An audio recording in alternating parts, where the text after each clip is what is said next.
오늘은 교사주일입니다. 사회적으로도 스승의 날로 정해서 선생님들의 수고와 은혜에 감사를 표하는 그런 날이기도 합니다.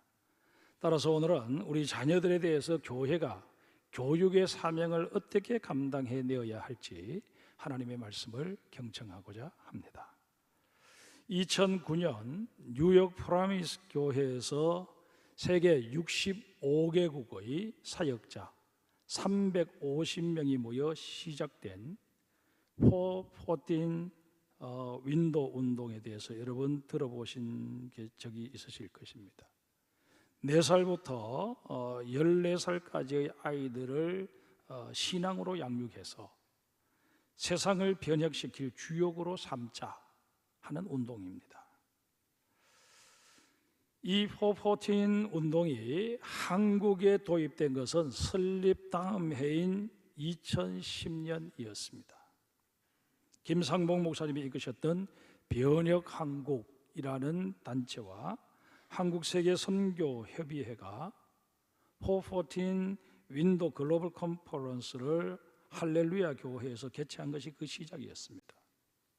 이 컨퍼런스에서 한국 기독교 어린이 헌장을 제정해서 발표했는데 다음과 같은 내용입니다. 1. 창조. 어린이는 하나님의 선한 목적을 위해 지음받은 특별한 존재이다. 2. 재성. 어린이는 죄인으로 오신 예수 그리스도를 믿음으로 구원받을 수 있다. 3. 사회적 약자로서 보호. 어린이는 가정과 사회에서 신체적, 정신적, 정서적 권리가 우선적으로 보호되어야 한다. 4. 부모의 역할 및 가정교육. 어린이는 하나님으로부터 자녀 양육의 명령을 받은 부모를 통해 신앙교육과 훈련을 받아야 한다. 5. 공교육. 어린이는 성서에 기초한 건강하고 조화로운 교육을 학교에서 받을 권리가 있다. 6. 헌신. 어린이는 주 예수 그리스도와 하나님의 나라를 위해 참된 결단과 온 삶을 드릴 수 있다. 7. 교회 역할. 어린이는 그리스도의 몸인 교회에서 하나님의 말씀으로 양육되어야 하며 하나님의 나라의 구성원으로 자라야 한다. 8. 미래의 은사별 역할. 어린이는 사회 각계 각층에서 건강한 그리스도인 지도자로서의 역할을 다하도록 다양한 은사를 따라 격려와 훈련이 되어야 한다. 9. 변혁의 주체. 어린이는 다음 세대에 하나님의 나라를 이끌어갈 변혁의 주체이다. 10. 선교의 주체. 어린이는 선교의 주체로서 복음화 대상임과 동시에 세계 선교를 위한 선교 리더로서 교육되어야 한다. 이 헌장에 나타난 대로 자녀에 대한 우리의 인식이나 목표가 보다 명확해질 필요가 있음을 절감합니다. 요즘 애완동물들을 많이 키웁니다만은 그 애완동물이 사람과 함께 살아가려면 이런저런 기본적인 훈련이 필요합니다. 그 동물을 훈련시킴에 있어서도 체계적인 노력이 필요할진데 하나님께서 우리에게 기업으로 맡겨주신 우리 자녀들을 양육함에 있어서야 더 말할 나위가 없을 것입니다. 그러면 방법적인 면에 있어서 우리 자녀들을 어떻게 양육하는 것이 부모로서 또 교회의 어른으로서 올바른 태도일까요? 먼저 우리 자녀들에게 교회를 교육의 장으로 제공해야 합니다. 오늘 본문 41절 42절에 보면 그의 부모가 해마다 6월절이 되면 예루살렘으로 가더니 예수께서 12살 되었을 때에 그들이 이 절기의 전례를 따라 올라갔다라고 했습니다. 유대인들은 그 자녀들을 철저하게 성전 중심의 삶을 살도록 가르쳤습니다. 마음으로만 하나님을 믿으면 되지 뭐 하는 식의 흐리멍텅한 태도를 취하지 않았다는 것입니다. 형식은 내용을 담는 그릇이라는 측면에서 대단히 중요합니다. 그릇이 없으면 그 내용물을 보관할 수 없습니다. 한번 가정해 보십시다. 밥이든 국이든 우리가 그릇이 없어서 손에 들고 다닌다면 어떻게 될까요? 불편한 것도 불편한 것이지만 그 음식은 이내 먹을 수 없는 지경에 이르게 되고 말 것입니다. 우리의 신앙도 마찬가지입니다. 신앙은 교회 교육이라는 그릇에 담겨야 합니다. 예전과 비교해 한국 교회는 많은 발전을 했습니다. 그러나 불행하게도 우리의 다음 세대를 이어낼 교회 학교 교육은 퇴보한 듯한 느낌을 종종 받습니다. 일단은 인원이 점점 줄어들고 있습니다.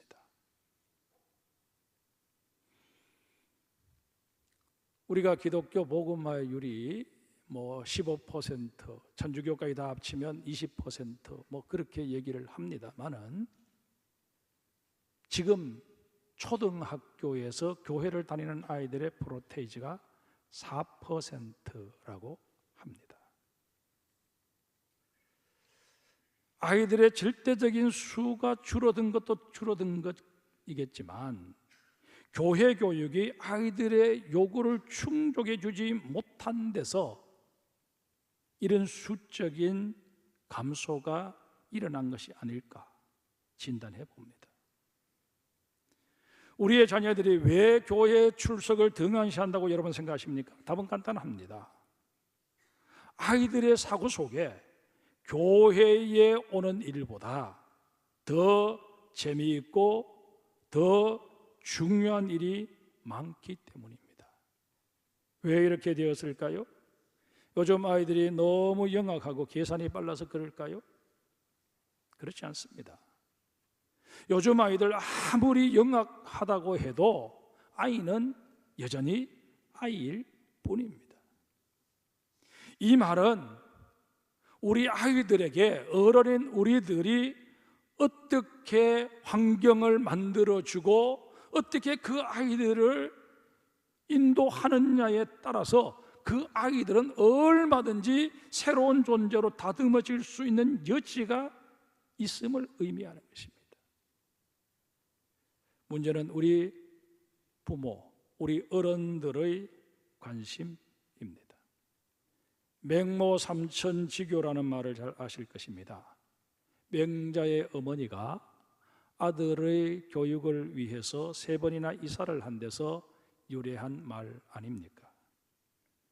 자식에게 세상의 지식을 습득시켜서 입신양명케 함에 있어서도 이런 수고가 필요하거든. 나의 사랑스러운 자녀를 하나님의 자녀가 되도록 만드는 일에, 또 하나님의 나라 확장을 위해 귀한 일꾼으로 쓰임받도록 만드는 일에 우리가 어떻게 관심을 기울이지 않을 수 있겠습니까? 이 예배에 참석하신 분들 가운데 특별히 어린 자녀를 두신 분들 명심하고 들으시기 바랍니다. 신앙의 길은 아이가 어려서부터 가르쳐야 합니다. 얘가 뭘 알아듣겠나? 좀 더 크면 가르치지 뭐. 그렇게 생각해서는 아니 됩니다.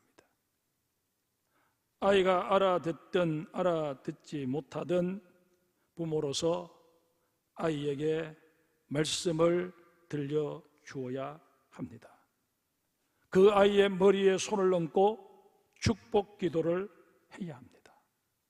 아이가 성장해 가면서 교회 출석에 더 큰 의미를 부여할 수 있도록 모든 가정적인 여건들을 갖추어 주셔야 합니다. 한 예로 아이가 교회 학교를 다니면서 여름 성리학교를 가야 한다, 혹은 수련회를 가야 한다, 그렇게 말하면 혹 그때 가족 휴가 일정이 맞춰져 있더라도 그 가족 휴가 일정을 조정해서라도 아이를 여름 성리학교에 수련회에 참여하도록 배려해 주어야 한다는 것입니다. 오늘 본문에 보면 마리아와 요셉이 예수님을 잃어버렸습니다. 하루의 해가 다 지나고 저녁이 되어서야 그 사실을 알고 부랴부랴 아들을 찾아 났습니다. 그런데 그 예수를 며칠 만에 다시 찾게 되었습니까? 사흘 만에 찾았습니다. 예수를 잃은 채 걸어온 길은 하루길인데 다시 찾으려고 되돌아가는 길은 사흘이나 걸렸습니다. 무려 3배의 시간이 걸린 것입니다. 또 마음고생은 어떠했겠습니까? 이처럼 예수 그리스도를 잃어버리기는 쉬워도 다시 찾기는 어렵습니다. 우리 자녀들이 예수 그리스도 곁을 떠나기는 쉬워도 다시금 예수님 곁으로 돌아오기는 쉽지 않습니다. 그러기에 아예 떠나지 않도록, 예수 그리스도를 잃어버리지 않도록 도와야 합니다. 이것은 부모와 또 어른된 우리들에게 주어진 중요한 의무 가운데 하나이자 막중한 책임입니다. 혹 여러분들 중에 나는 이미 자녀를 다 양육했고 우리 아이들이 다 떠나 있어서 손자 손녀가 이 포항에 있는 것도 아니고 나하고는 별로 상관이 없다, 그렇게 여러분 생각하셔서는 아니 됩니다. 이 장성교회에 속해 있는 모든 아이들, 그리고 이 주변에 있는 잠재적 우리 포항 장성교회 교회학교 아이가 될 수 있는 아이들, 그들 모두는 우리의 관심의 대상이 되어야 합니다.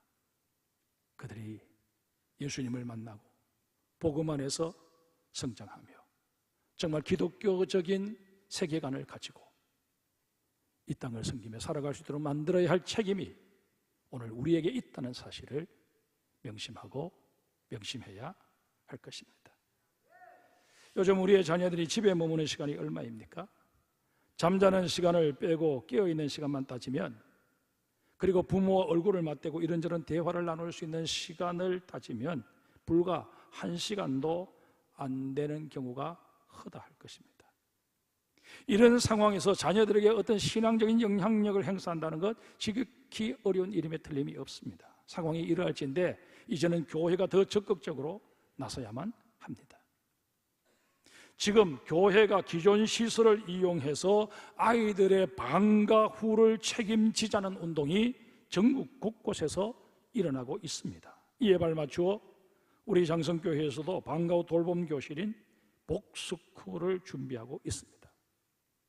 처음 시작하는 일이라 어쩔 수 없이 시행착오가 있을 수밖에 없을 것입니다. 그러나 담당자들이 기도하며 지금 준비하고 있는 만큼, 또 시대가 요구하고 있는 만큼, 하나님의 뜻에 부합되는 만큼 반드시 이 사역은 성공하리라 확신합니다. 문제는 학부모 되시는 우리 성도님들의 호응입니다. 정말 우리 아이들을 그저 세상 지식만 아는, 그리고 세상에서 출세하는 게 전부라고 여기는 아이로 키울 것인지, 아니면 성경적 세계관을 가지고 하나님의 목적에 걸맞게 세상을 섬기며 살아가는 그런 인물로 키워낼 것인지 이제 부모들이 결단하셔야 합니다. 그리고 방과 후 돌봄교실 프로그램을 응원하고 동참하실 수 있어야 할 것입니다. 지금은 시작하는 단계라 소수의 인원으로 그 참여 대상을 제한할 수밖에 없습니다만은 점점 더 많은 아이들이 교회를 통해 돌봄받을 수 있는 그런 여건이 형성되어지리라 믿습니다. 그런가 하면 하나님께서는 저에게 또 하나의 비전을 주셨습니다. 그것은 바로 대안학교입니다. 지금 CTS 기독교 텔레비전 방송국을 중심으로 다음 세대 살리기 운동이 전개되고 있습니다. 이 운동의 실천 방법으로 제안되고 있는 것이 바로 한 교회 한 학교 세우기 운동입니다. 학교 세우는 것이 장난인가? 그렇게 생각하면 이 말들이 황당한 소리처럼 들려질 수도 있습니다. 그러나 눈을 조금만 크게 뜨고 보면 영 불가능한 일도 아님을 깨닫게 됩니다. 상당수의 교회는 건물과 인적 자원을 이미 보유하고 있습니다. 성도님들의 마음이 다음 세대를 살리는 쪽으로 가닥만 잡히면, 그리고 정말 우리 아이들을 영과 혼 그리고 육이 조화롭게 성장하는 아이로 키우고자 하는 목표만 분명해지면 홈스쿨처럼 학부모들이 마음을 모아서 아이들을 가르치는 일부터 시작하면 되는 것입니다. 하나님의 은혜로 우리 장성교는 이미 상당한 인프라를 구축하고 있습니다. 복수크를 통해 기독교적 가치관으로 무장된 아이들이, 또 그 부모들이 기존의 공교육에서 채울 수 없는 것들을 대안학교에서는 채워줄 수 있을 것이라 기대하며 우리 아이를 하나님의 자녀로 키우겠다는 그런 의지만 분명히 갖게 되면 대안학교를 세우는 일도 그리 어려운 일만은 아닐 것입니다. 제가 장로님들과 방과 후 돌봄 교실을 계획하면서 당진에 있는 동일교회를 다녀왔습니다. 그 교회는 방과 후 돌봄 교실을 통해 성장한 교회입니다. 우리 교회보다도 역사가 훨씬 짧습니다. 1997년에 비닐하우스에서 시작한 교회가 지금은 수천 명의 교인이 모이는 교회로 성장했습니다. 방과 후 교실은 현재에도 비전스쿨이라는 이름으로 잘 운영되고 있습니다. 학년별로 24명씩 144명이 정원으로 되어 있습니다. 하지만 언제나 정원이 초과될 정도이고, 한 아이의 결혼이 생기면 다음 차례를 기다리기 위해서 아이들이 줄 서서 기다리고 있는 그런 모양새입니다. 이 비전스쿨의 교육 목표가 아주 멋있습니다. 감사를 아는 사람다운 사람, 민족과 세계를 품은 애국하는 리더, 대의를 위하여 희생할 줄 아는 리더, 하나님을 기쁘시게 하는 거룩한 사람. 교회 교육은 믿음의 사람을 키워 하나님의 영광을 드러낼 뿐만 아니라 세상을 구원하고자 하는 원대한 꿈과 맞물려져야 합니다. 당진 동일교회에서는 몇 년 전부터 시내산 중고등학교라는 대안학교를 세워 운영하고 있습니다. 이 학교가 지향하는 교육의 핵심 가치는 영성, 인성, 지성입니다.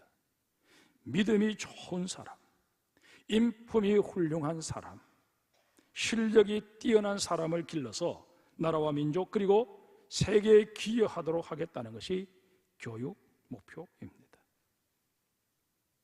당진시는 인구가 2022년 4월 현재 16만 6,893명에 불과합니다. 우리가 살고 있는 포항 인구의 3분의 1밖에 되질 않습니다. 또한 우리 포항에 제철소가 있듯이 그곳에도 현대 제철소가 있어서 시민의 경제 생활을 주도하고 있습니다. 이런 사실에 비추어 볼 때 방과 후 돌봄교실이든 대안학교든 우리 장성교회가 감당해내기에는 벅찬 사역이 아님이 분명합니다. 문제는 우리의 마음입니다. 정말 우리 자녀들을 위해서 이제 우리 거룩한 일을 한번 시작해 보자 결단하고 나서면 하나님께서도 반드시 우리를 도구 삼아 역사하여 주실 줄 믿습니다. 여러분, 좋아한다는 감정과 사랑한다는 감정에 있어 결정적인 차이가 무엇일까요? 좋아한다라는 감정의 중심에는 언제나 내가 자리하고 있습니다. 오늘 본문을 보십시다. 예수님의 부모들이 사흘 뒤에야 성전에서 예수님을 찾게 됩니다. 그러자 한숨을 돌린 어머니 마리아가 예수님을 꾸중합니다. 아이야, 어찌하여 우리에게 이렇게 하였느냐? 보라, 내 아버지와 내가 근심하여 너를 찾았노라. 이것은 마리아가 예수님과 자신의 관계를 자기 중심적으로 해석해서 하는 말입니다. 그래서 예수님께서 뭐라고 답변하십니까? 어찌하여 나를 찾으셨나이까? 내가 아버지의 집에 있어야 할 줄을 알지 못하셨나이까? 마리아가 가졌던 자기 중심적인 사고를 하나님 중심으로 예수님이 전환시켜 주십니다. 성도 여러분, 우리의 자녀들이 누구입니까? 대답은 하나님의 자녀라고 말씀들을 하십니다. 그러나 아이를 키우는 그 모습들을 지켜보면 이 아이는 철저하게 내 아이입니다. 하나님이 도와주시면 감사하고 도와주시지 않으셔도 어쩔 수 없고 부모의 나의 노력이나 나의 수고로, 나의 헌신으로 얼마든지 이 아이 훌륭한 리더로 키워낼 수 있다 하는 이런 자신감에 다들 부모들이 넘쳐 있다는 것입니다. 그렇지 않습니다. 우리의 자녀들 하나님의 자녀입니다. 내 자녀이기 이전에 하나님의 자녀입니다. 여기 나이가 40인 분들도 여러분의 자녀를 앞으로 몇 년간 더 케어해 줄 수 있다고 생각하십니까? 여러분이 현직에 있을 때는 케어해 줄 수 있을지 모르지만 퇴직하고 나면 그때부터는 오히려 자녀로부터 도움을 받아야 하는 그런 입장이 되고 말 것입니다.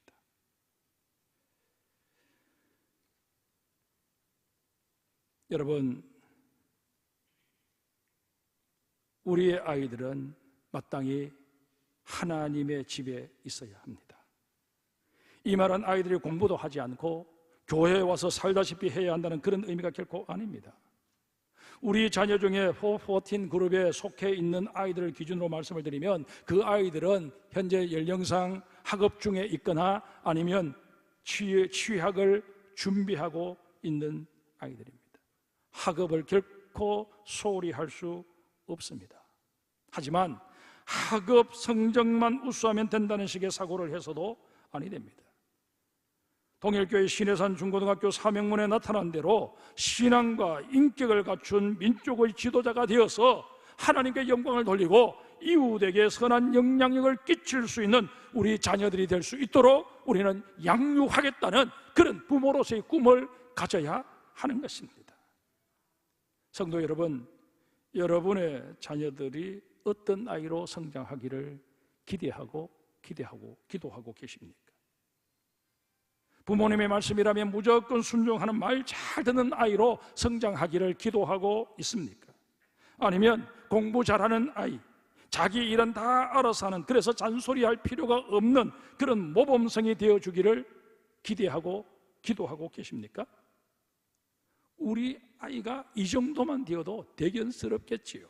그러나 하나님께서 기대하시는 모습은 아닙니다. 하나님께서 기대하시는 우리 자녀들의 모습은 하나님께서 우리 아이들을 지으신 목적에 걸맞은 모습대로 살아가는 것입니다. 우리 아이들이 즐겨 부르는 CCM 가사처럼 하나님의 꿈이 나의 비전이 되고 예수님의 성품이 나의 인격이 되고 성령님의 권능이 나의 능력이 되길 원하고 바라고 기도하는 그런 아이가 되어야 한다는 것입니다. 여러분, 성경을 읽어보면 아버지는 너무너무 훌륭하고 성공적인 삶을 사셨는데 그 자녀들은 전혀 그렇지 못한 가정들을 종종 목격하게 됩니다.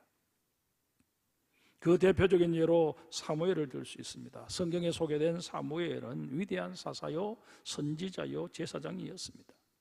하나님의 도우심으로 블레셋을 물리쳤고 평생 이스라엘을 다스리면서 사울과 다윗에게 기름을 부어서 왕으로 세웠던 인물입니다. 백성들로부터 청렴 결백함을 인정받았던 양심적인 지도자였습니다. 그러했건만 그 아들들은 아버지의 행실을 따르지 않았습니다. 뇌물을 받고 판결을 굽게 하는 잘못을 스스럼 없이 저질렀습니다. 자신의 삶은 거의 완벽에 가까울 정도로 꾸려내었던 사무엘이었지만 자녀를 양육하는 일에는 실패해버리고 만 것입니다. 다윗도 마찬가지였습니다. 다윗은 자신이 고백하고 있는 것처럼 하나님의 각별하신 은총을 덧입었던 그런 인물입니다. 사무엘상 13장 14절에 보면 하나님의 마음에 맞는 사람이라고까지 묘사될 정도였습니다. 40년간 나라를 통치하며 이스라엘 왕국을 통일시켰고 주변 나라들로부터 조공을 받을 정도로 이스라엘의 전성기를 이뤄내었던 영웅 중에 영웅이었습니다. 하지만 이 다윗 역시 여러 처첩을 통해 자녀들을 낳게 되고 이복 형제들 간의 권력 암투로 말미암아 나라가 뿌리째 흔들리는 비극을 초래하고 맙니다. 아들 중 하나인 암논이 이복 누이를 범했는가 하면 그에 대한 보복으로 다말의 친오빠 압살롬이 암논을 죽이는 사건이 벌어지게 됩니다. 또한 그 책임을 묻는 아버지에게 압살롬이 반역하여 난을 일으킵니다. 그야말로 콩가루 집안이 되고 만 것입니다. 성군 다윗도 영웅 다윗도 자녀 교육의 소홀함으로 이런 엄청난 아픔을 겪어야만 했습니다. 여러분, 지금 주변 사람들로부터 정말 믿음 좋다고, 우리 장성교회에서는 정말 없어서는 아니 될 그런 일꾼이라고 칭송을 받고 계십니까? 잘 하시는 일이라고 감히 말씀을 드립니다. 하지만 그 사람들의 칭송을 받는 신앙인의 모습이 내 당대로 끝나버린다면 이보다 안타까운 일이 어디에 있겠습니까? 신앙은 계승되어져야 합니다. 내 당대로 끝날 문제가 아니라는 것입니다. 그러기에 우리의 자녀들을 양육해야 합니다. 오늘 우리가 정말 한국 교회의 위상을 높이고 지금 지역사를 위해서 우리 교회가 감당해내야 할 많은 사역들을 감당해낸다고 해서 이것으로 만족해서는 아니 됩니다. 우리뿐만 아니라 우리의 자녀 세대에 있어서도 이 일은 계속되어져야 합니다. 우리 주님 다시 오실 그날까지 교회는 교회다움을 지켜가야 할 것입니다. 그러려면 우리는 다음 세대를 양육해야 합니다. 이것은 선택의 여지가 없는 우리의 책임이요 의무입니다. 우리는 우리의 자녀들을 양육하되 성경대로 양육하고자 힘써야 합니다. 잠언 22장 6절에 마땅히 행할 길을 아이에게 가르치라. 그리하면 늙어도 그것을 떠나지 아니하리라 말씀하십니다. 여기서 말씀하시는 아이에 해당하는 히브리어가 나르입니다. 젖먹이를 의미합니다. 여러분, 신앙교육은 젖먹이 때부터 해야 한다는 것입니다. 심지어 교육학에서는 아이가 태중에 있을 때부터 교육은 시작되어야 한다고 얘기하지 않습니까? 더 거슬러 올라가면 신혼부부가 아이를 갖기 전에 그들은 이미 아버지, 어머니 될 준비를 해야 한다고 그렇게 가르치고 있지 않습니까? 말씀을 맺습니다. 윌버드 체프만이라는 박사가 한 집회에 참석한 4,500명을 대상으로 언제부터 예수를 믿었는지 조사해 보았습니다. 4,500명의 참석자 중에 400명은 10살 이전에 믿었고 600명은 10살에서 14살 사이에 믿었고 또 600명은 14살에서 16살 사이에 믿었다고 응답했습니다. 1,000명은 16에서 20살 사이에 예수님을 믿고 영접했다고 응답했습니다. 놀라운 것은 36세 이후에 예수를 알게 되고 예수를 믿게 되었다고 대답한 사람은 불과 24명 뿐이었습니다. 이 통계의 신빙성을 인정한다면 교회 학교에 다니고 있는 우리 아이들이 지금 예수님을 만나야 합니다. 그러기 위해서는 돌봄교실도 대안학교도 계속 미룰 일이 아님을 절감하게 됩니다. 또한 교회학교 교사들을 격려하고 위해서 기도하는 일 역시 소홀해서는 아니 될 것입니다. 교회 학교를 위해서 우리는 기도해야 합니다. 교회 학교를 위해서 우리가 투자할 수 있는 것들 과감하게 투자할 수 있어야 합니다. 오직 우리의 꿈은 우리 자녀들을 하나님의 마음에 맞게 길러내는 것이 되어야 합니다. 우리 장성교회는 오래전부터 세계 선교에 힘써 왔습니다. 땅끝까지 이르러 복음의 증인되는 일, 교회의 근본적인 사명입니다. 그러나 이제 미전도 종족이 누가 되었느냐? 우리의 자녀 세대가 되고 말았습니다. 4%밖에 되지 않는 우리의 자녀들 세대, 그들을 우리는 가슴에 품고 그들의 복음화를 위해서 우리의 시선을 돌릴 수 있어야 할 것입니다. 우리의 다음 세대를 복음화시키는 이 거룩한 일에 우리의 마음을 모으고 힘을 합할 수 있어야 할 것입니다. 우리의 사랑스러운 자녀들이 다 일어나 이런 찬양 부르기를 기도하는 마음으로 우리 찬양하기를 원합니다. 이 세상을 살아가는 동안에 나의 힘을 의지할 수 없으니 기도하고 낙심하지 말 것은 주께서 참 소망이 되십니다. 하나님의 꿈이